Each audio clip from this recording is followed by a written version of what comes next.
Fala galera, boa tarde, tudo bem? A gente vai entrar um pouquinho mais a fundo em algum dos pontos que o Michel falou com vocês agora. Ele falou de vários protocolos. A gente vai entrar especificamente no protocolo de pagamento. É um protocolo abstrato, eu sei, esse horário pós-almoço é horário cruel. Tá todo mundo meio cambaleando, tá todo mundo com a perninha no Thiaguinho. Por causa disso, a gente tentou fazer uma apresentação um pouquinho mais ilustrativa, tentar trazer vocês mais para o lado do negócio. Então, sou eu aqui e o Vitor vai fazer uma demonstraçãozinha no final. Qual que é a ideia? O que a gente vai passar? Então, a ideia é, primeiro, explicar o que é o protocolo de pagamento, o PPP, Payment Provider Protocol, por que ele surgiu, quais são os benefícios dele, quais meios de pagamento que ele permite, depois, como é que é o benefício para o cliente, para o parceiro, nessa vertente, entrar um pouquinho no fluxo de pagamento, ilustrativo, não vai ser nada abstrato, podem ficar tranquilos, e uma demozinha live que o Vitor vai fazer pra gente. Então, primeiro,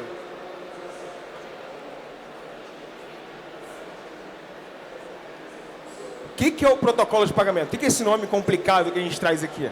Protocolo de pagamento, ele é uma linguagem, ele é um padrão de comunicação que o nosso gateway usa para se ligar a todas as lojas que existem na Vertex. Então, assim, qual que é... Eu gosto de trazer uma ilustraçãozinha. Como é que a gente vê que o protocolo de pagamento funciona? Ele é mais ou menos uma estradinha que a gente cria a partir da Vertex para poder conectar os nossos clientes a todos os meios de pagamento que existem no mundo. Só que a gente não vai todo o caminho. O que a gente faz? A gente constrói um padrão de comunicação, estende ele um pouquinho, e qual que é a responsabilidade dos parceiros que existem no mundo? É fazer... Calma. É fazer esse extra mile. Então, a gente cria um padrão de comunicação, a gente disponibiliza ele para o mercado, ele está no nosso help, os meios de pagamento leem esse padrão, entendem como ele funciona e se conectam na Vertex por meio do nosso protocolo de pagamento. Essa é a ideia. E por que ele surgiu? Essa é a pergunta. Por que a gente não conecta cada meio de pagamento de uma forma diferente? Então, primeiro, a gente quer atender cada vez melhor os nossos clientes com os meios de pagamento que existem no mercado.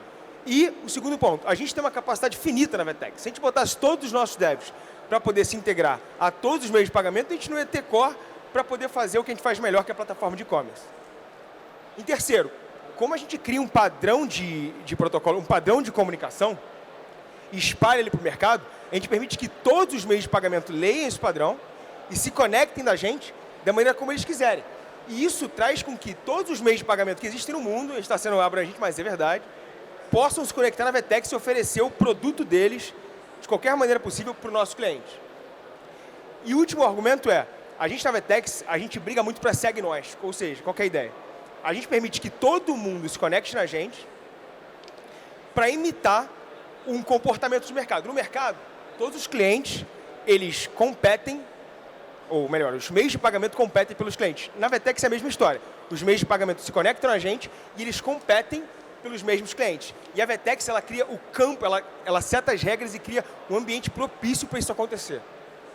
E com esse meio de pagamento robusto, inclusive o Michel falou isso, por que o nosso meio de pagamento, o nosso protocolo de pagamento está tão resiliente? Porque todas as transações que existem na Vertex passam por esse protocolo. A quantidade de dados que a gente tem para aprender e melhorar esse protocolo é muito grande. E também mostra um pouco a importância dele. O que a gente consegue transacionar com o protocolo de pagamento? Tudo. Desde os meios mais conservadores e consolidados, bandeiras de cartão de crédito, Master, Visa, etc., boleto, até os locais. No Brasil, o local é um boleto. Na Colômbia, o local é PSE, que é uma transação interbancária. A gente também tem Pix no Brasil, extremamente local. O nosso PPP permite isso. E os inovadores? Os inovadores são Bitcoin, o nosso PPP ele comporta a transação por Bitcoin, Wallet do Google, Samsung e Apple, e até uma coisa que vocês vão começar a escutar um pouquinho mais agora a partir de abril, que são os iniciadores de pagamento que o Banco Central começou a homologar na entidade dele. Beleza, então são vários meios de pagamento, mas quais são os benefícios? A gente separou aqui benefícios dos dois lados.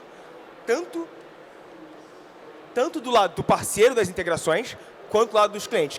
Por que isso é bom para os nossos parceiros? Primeiro, Daniel, eu sou um parceiro, mas eu tenho uma experiência muito única de meio de pagamento. A gente comporta. A gente vai de um extremo que é o meio de pagamento transparente, que é basicamente o que todos vocês já passaram, que é botar o número do cartão de crédito, botar o CVV, data de expiração, até o mais complexo possível, que é, cara, tem um meio de pagamento que transaciona com Bitcoin. Como é que eu faço isso? A gente pode fazer com redirect, vai para o site do parceiro, ele mostra a cripto que você vai querer usar para pagar, a gente permite essa flexibilidade. Além disso, flexibilidade de payload com lojistas. O nosso PPP, ele é um PPP fechado, mas ele tem umas lacunas dele que permitem que, se o meio de pagamento quer conversar com a loja usando campos que a gente não tinha considerado no nosso protocolo, a gente tem o Custom Fields. Ah, Daniel, a gente quer trocar uma informação com o lojista, ele está alinhado, só que não está no PPP. Pode usar o Custom Fields, que você vai receber isso diretamente da VTEX. Flexibilidade do tempo da captura. Cada meio de pagamento, ele tem uma peculiaridade. Ah, Daniel, o nosso lojista, ele quer que a captura da transação ocorra exatamente depois que o pedido é feito. Existe a possibilidade. Ah, ele quer que essa captura aconteça só quando o pedido é faturado. Existe essa possibilidade. Tudo isso acontece na configuração do conector no nosso PPP. Outra coisa que o Michel falou muito bem, PCI Compliant. Muitos conectores, eles não são, meios de pagamento, eles não são PCI Compliant no Brasil. Isso não é um problema. O Vitor vai entrar um pouquinho a fundo explicar o Secure Proxy. A gente consegue conversar com meios de pagamento que não são PCI. A gente trava toda a informação, manda tudo criptografado, conversa com ele e ele conversa com a gente de volta. E uma escalabilidade de solução no PPP. O que é isso? O PPP ele é único e todo mundo usa esse PPP. Se a gente, por acaso, identificar um errinho, uma vírgula errada nesse PPP e a gente conserta o nosso protocolo, esse acerto que a gente faz, ele vale ao mesmo tempo para todos os meios de pagamento. Ou seja, a escalabilidade é instantânea. E para o lado do lojista? Para o lado do lojista, primeiro, ele tem acesso a todos os meios de pagamento. Então, todo mundo que está vendo aqui, que tem stand nosso, GetNet, a rede está ali, Mercado Pago, esse cliente que está rodando aqui, conversando com esses parceiros, ele vai poder ter acesso a eles na nossa plataforma. Então, acaba virando uma questão comercial, uma questão de solução, uma questão de qual que é a melhor solução, o melhor preço, que esse cliente está procurando, ele vai encontrar em cada um desses parceiros e vai poder selecionar a nossa plataforma. Meios de pagamento locais. Obviamente, ele vai conversar com gente aqui que tem Pix, com gente que tem transferência bancária na Ásia, e a gente comporta isso. Às vezes, um lojista ele quer uma coisa muito específica de uma região que ele está entrando. Ele consegue com o PPP. Composição de meio de pagamento, isso é interessante. O nosso PPP e a nossa plataforma, ela permite, é como se fosse um bloquinho de Lego. Ele permite que, olha só, gostei muito do cartão de crédito da GetNet que está ali, mas eu quero o Pix da AD, eu quero o Pix do Mercado Pago. Você consegue encaixar um bloquinho em cima do outro e fazer uma composição de meio de pagamento que melhor se adeque ao nosso lojista. Mundo físico. O nosso PPP, e isso é uma novidade, a gente está decolando nisso esse ano, ele permite que lojistas façam, e aí vocês devem ter visto isso em alguns lugares aqui, a gente tem o Omnichannel, a track de Omnichannel ali, permite que o nosso lojista vende o estoque online dele na loja usando o meio de pagamento que está conectado no PPP. Speed de pagamentos, o nosso PPP ele comporta speed de pagamentos, está em voga hoje em dia, porque principalmente vários e-commerce estão se tornando marketplace e quando ele se torna marketplace, uma coisa que ele quer, cara, Daniel, eu não quero me preocupar com conciliação financeira com o seller. No final do mês, eu não quero me preocupar com quanto eu vou pagar para ele, quanto eu devo para ele de produto vendido. O speed de pagamento faz isso automático e depende dos meios de pagamento. No nosso protocolo, ele comporta o speed de pagamento. Maior resiliência com o Mode Off, o Vitor vai entrar, não vou dar spoiler, o Vitor vai entrar um pouquinho e explicar o que é o Mode Off, é uma questão de segurança da VTEX que prioriza o lojista, e Private Labels. Todo mundo que já entrou numa loja da C&A, Renner, outros varejistas grandes, sabe que esses caras estão tentando sedimentar no mercado os Private Labels dele. Tem o Private Label C&A, tem o Private Label Renner. O PPP está pronto para receber cartões com o próprio brand na loja. E agora, assim, a ideia é mostrar um pouquinho algumas características do nosso PPP. Vitor. Entrando um pouco num ponto mais técnico, tá? Como que funciona hoje o fluxo de pagamento do Payment Provider, né? Você ouviu que o Daniel lhe falou sobre alguns meios de pagamento que a VTEX aceita. E a gente trata isso como pagamentos que podem ser síncronos ou assíncronos. Pagamentos síncronos, a gente trata, por exemplo, quando a gente precisa de uma resposta imediata para o checkout. Então, o boleto, embora ele tenha uma aprovação que ela seja assíncrona, a VTEX ela trata de modo síncrono, porque ela precisa exibir para o cliente o código de barras, a informação do boleto. E aí os pagamentos assíncronos, que hoje que a VTEX aceita, seriam os cartões de crédito ou cartão private label, co-branded. Tá? O que é importante, porque que nessa imagem, né, tem primeiro a autorização e depois o cancelamento. É bem comum, na hora de implementar um payment provider, entrar numa confusão entre cancelamento e estorno. Então, a partir do momento que eu tenho um pagamento que ele é aprovado e ele não é capturado, então tem a primeira iteração com o conector, né? Então, a primeira interação é a autorização. Então, tá, ocorreu a autorização, o pagamento ele foi aprovado, teve a pré-reserva no cartão de crédito, né? Se você tiver qualquer problema com o pedido, você precisar fazer um cancelamento, é nesse momento que você cancela, né? Então, enfim, no caso do cartão de crédito, você tira a pré-reserva. Tá? Depois que tem a captura, e aí o conceito de captura para cartão de crédito ele é muito mais claro, mas ele é exatamente no momento em que a adquirente ela vai e pega realmente o valor do cartão da pessoa, né? Então, se você pegar um exemplo de locação de carro, você deixa lá você passa o seu cartão de crédito, um calção de R$1.000, por exemplo. Então, esse dinheiro ele não tirou do seu cartão, ele só reservou. Isso seria como se fosse uma analogia a essa parte de autorização. E aí, depois que o pedido ele teve foi faturado, ou então, dependendo da configuração do Payment Provider, você consegue definir quando você quer fazer essa captura, aí sim, nessa captura você retém esse valor que foi pré-reservado anteriormente. Tá? E aí, se você já tem a captura, no fluxo de pagamento, aí sim você entra num estorno, porque aí você vai precisar fazer todo aquele processo, no caso do cartão de crédito, de devolver o dinheiro. Né? Então, essa é a principal diferença entre o estorno e a autorização. Falando um pouco também de como funciona, o gateway da VTEX, então, você está no checkout, inseriu os dados de pagamento, finalizou o pedido. Nesse momento, o gateway da VTEX ele vai se comunicar com o Payment Provider, e aí o Payment Provider vai poder seguir o caminho que ele quiser, de conectar ou com uma adquirente, com uma subadquirente, com um banco, por aí vai. Falando um pouco das novidades, né, que a VTEX trouxe para esse protocolo de comunicação, a gente sabe que o período que mais dá medo, né, nessa questão de infra e tudo mais, servidores, é na Black Friday, né, que é onde ocorre o maior número de transações. Então, por conta de diversos pedidos que fizeram para a VTEX e de diversos problemas que a gente viu acontecer no mercado, a VTEX ela fez a implementação desse mode off. O que ele é? Para pagamentos que são assíncronos, ou seja, para cartão de crédito, quando a VTEX ela percebe um erro na comunicação com o Payment Provider, erro 500, timeout acima de 30 segundos, erro 400, dependendo também, o que a VTEX faz? Durante 5 minutos, se você tiver 5 transações com esse erro, a VTEX ela vai ativar esse mode off. O que isso significa, né? Esses pagamentos de cartão de crédito, a VTEX ela vai segurar o tempo de fazer a chamada para o servidor. Então, por padrão, ela vai ficar com a transação parada por 4 horas, que é o tempo de geralmente o sistema voltar, etc. Então, depois de 4 horas, ela vai retentar e fazer essas transações, fazendo com que no final do dia, né, no final do processo, o lojista ele não perca essas transações, né? Porque quando o servidor de pagamento, principalmente no pagamento, cai, o que acontece quando não tem nenhuma resiliência é simplesmente você deixar de vender. E aí, com isso, a loja consegue vender e fazer o processamento do pagamento depois. Um outro ponto também que é bem legal do que a VTEX implementou e que o Daniel comentou e o Michel estava falando também, é com relação a Secure Proxy. Hoje, para você poder transacionar os dados e trafegar os dados de cartões bandeirados, você precisa ter um ambiente PCI, ou minimamente estar dentro do escopo PCI. Como a ideia da VTEX é facilitar com que você consiga ter a sua regra de negócio dentro do Payment Provider, de repente você quer pegar os dados da transação, tirando os dados sensíveis, né?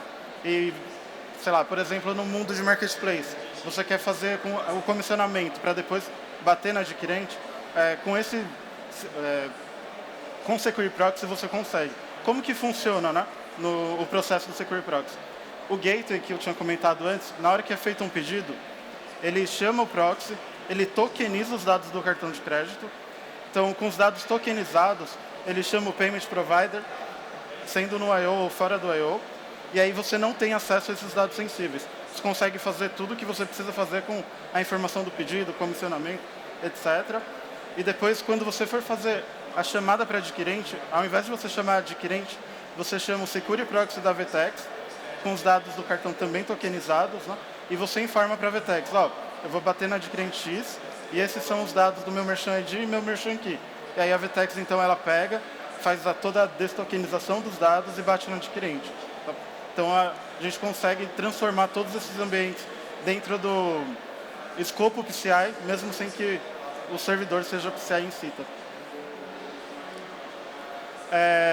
Beleza, muito legal que a gente falou do Payment Provider, a gente tem 1 milhão de coisas que dá para fazer. Uma coisa que eu acabei não comentando, mas que vale lembrar, né? Ontem a gente estava falando com o pessoal de Marília sobre um caso muito legal de utilização do Payment Provider. Que nem, por padrão, a VTEX ela não tem um modelo de pagamento de financiamento. Só que com o Payment Provider é possível fazer essa implementação. Então você cria um meio de pagamento customizado na VTEX, e aí dentro do processo do Payment Provider você consegue, através da autorização, pré-autorização, fazer toda a comunicação de financiamento e aprovar ou não o pagamento. Tá? Então, no final, o Payment Provider ele acaba sendo uma abstração de como você pode pagar. Você consegue evoluir até, enfim, é infinito o que você consegue fazer. Se você quisesse fazer uma troca dentro do Payment Provider por qualquer outra coisa, você poderia, através desses protocolos, criar esse meio de pagamento. Tá? Ele é bem versátil. E aí, voltando para a pergunta, né, como que a gente consegue começar? Hoje a VTEX ela dá 2 meios, né, para você startar esse processo. O primeiro...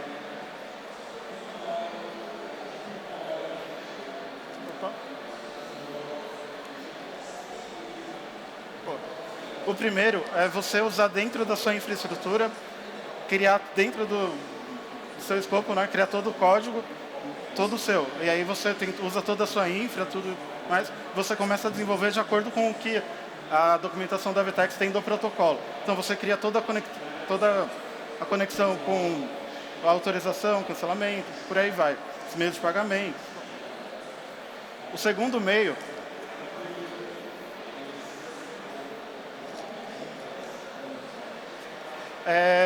usando o nosso PPF. O que é o nosso PPF, né? O que é isso que a gente estava falando? Ele é o nosso Payment Provider Framework. Então, ele é utilizado dentro do VTEX I/O. Ele já engloba o Security Proxy e ele já engloba toda essa casca que eu tinha comentado de você precisar fazer a conexão das rotas, ela já está encapsulada dentro do código. Então, você consegue ganhar bastante tempo de desenvolvimento porque você já tem dentro do ambiente da VTEX, o código rodando, e já com essas chamadas. No final, eu vou até mostrar, uma das coisas que eu vou mostrar, você consegue só chamar os métodos e implementar, né, customizar de acordo com o que vocês precisam. Se vocês quiserem baixar uma versão para testar, vocês podem baixar no nosso QR Code, está dentro do GitHub. Um outro ponto importante, dentro do PPF, você ganha muita escalabilidade, porque você consegue, através de um app mesmo, com que outros players consigam instalar na loja deles e usar o seu Payment Provider. Eu vou demonstrar aqui um pouco agora como que funciona o Payment Provider. Vou pegar aqui.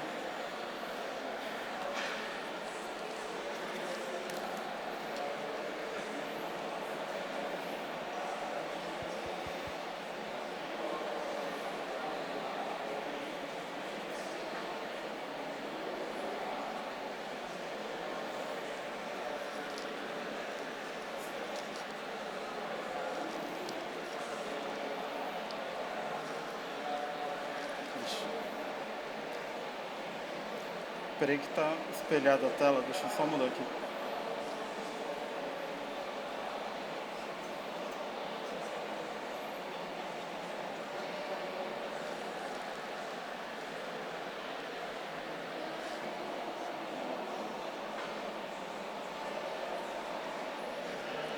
Ah, não, beleza. Boa. Não estava enxergando. Deixa eu dar um zoom aqui. Mas basicamente, eu estou aqui com o código que vocês pegaram no GitHub. Dentro do manifest eu acabei colocando vendor VTEX e dando o nome do VTEX Day Payment Provider. E aqui dentro do index, ele acaba fazendo a implementação para o teste suite. O que é esse teste suite? Antes de você enviar o Payment Provider para a VTEX em si, você consegue fazer uma validação de que o Payment Provider está se comportando conforme a VTEX espera. Então essa implementação a VTEX ela já fez também, e aí ela colocou dentro da classe Connector. Dentro da classe Connector, você já tem toda a implementação dos métodos de autorização. Então, tem o Authorize. Eu acabei colocando mocado, por conta do tempo, enfim, uma resposta padrão. Tá? Eu vou fazer um pedido, vocês vão ver que essa resposta vai ser logada. Né? E ela também tem todas as outras, de cancelamento, refund e a de captura. Tá? Então, basicamente, o que você precisa fazer é linkar. Eu estou dentro de um workspace já.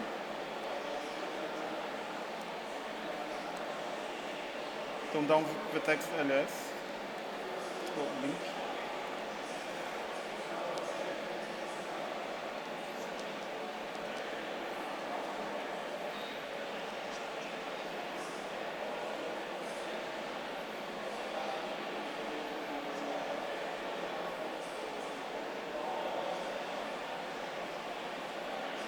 Enquanto linka, eu vou mostrando a configuração dentro do admin.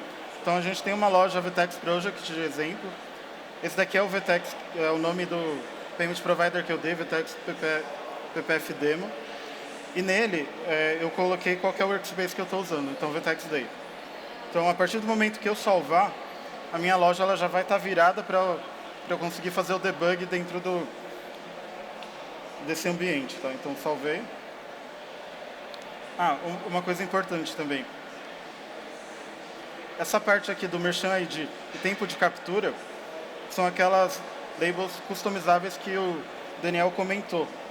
Então, dentro do manifest, dentro do configuration JSON, eu tenho aqui a informação do custom fields, onde eu coloco o que eu espero receber. Então, no caso, o Merchant ID é um texto, ou então o tempo de captura, que ele é um combozinho. Então. Beleza. Eu já tinha montado um carrinho aqui para ficar mais fácil também, né? E eu vou fechar o pedido.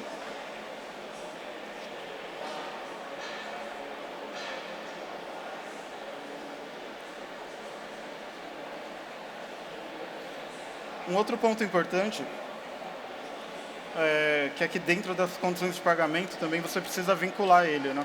Eu já tinha vinculado aqui para o meio de pagamento Visa, tá? Então,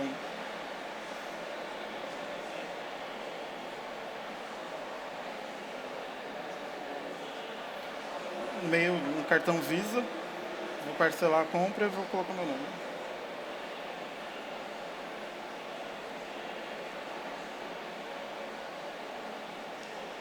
Tá. Eu vou finalizar o pedido e eu deixei 2 consoles logs aqui. Dentro do conector aqui. Um que ele vai mostrar aqui, o que eu estou recebendo na chamada e o outro aqui que eu vou devolver. Tá? Então, finalizando a compra.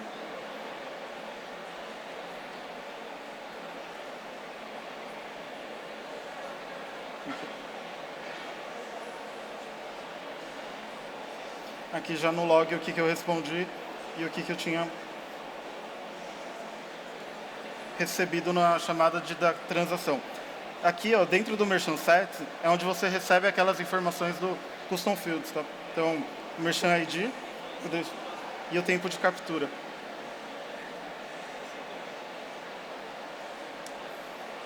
Mostrando aqui dentro da transação só para vocês verem como que fica.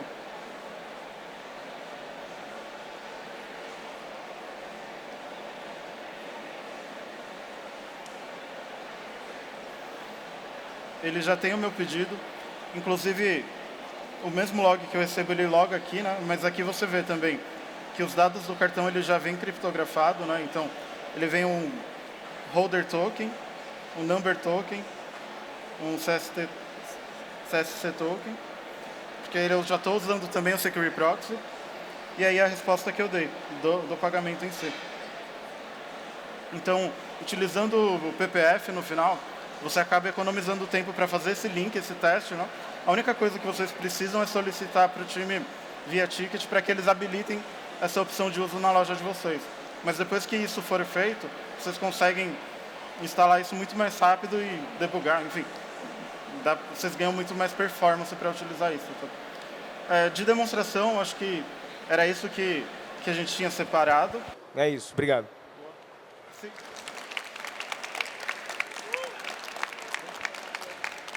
Quer abrir para dúvida?